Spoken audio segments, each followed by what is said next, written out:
I just want to say you're one of the greatest human beings on this planet. So, you know, Well, look, it's flattering, but in reality, I think you're seeing a sense of. you remember the first time you called me? You know, it was like, and the phone rang. I picked it up, and you said, "Yo."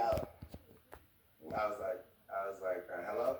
I was like, "Yo, what's up?" I was like, this doesn't sound like him. Right. But then you said you found me on MySpace and loved my music on MySpace, and Well, that's fake. I hope not. I hope not. Look, we got to figure out how can you be useful Wow. on your tombstone. I would rather have it said that he was useful than he was rich. So, how can you help others? And I think that for. Well, actually, me and Justin Timberlake were going to start a wine club together at one point.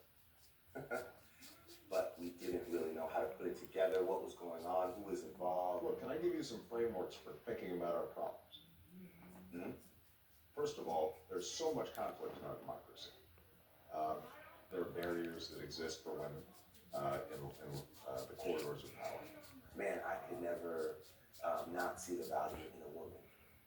Right. Because I study human beings, specifically women and their patterns, and I try and figure out, why they can get a little cruel and a little mean.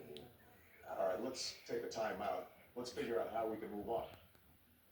My main question is, most of the problems that we confront, are they technical in nature or political in nature? Well, to answer the second part first, I have some great ideas that I think about, but just don't know how to necessarily verbalize. All I can say is, what a time, what a time, what a time. I hope that's a good answer. Oh, it was wonderful. But I just wish the ideas that you had could actually be presented. And Not yet, not yet. Well, maybe one day, but not yet. I'm just happy we could form a relationship and just talk and chop it up. And chop it up is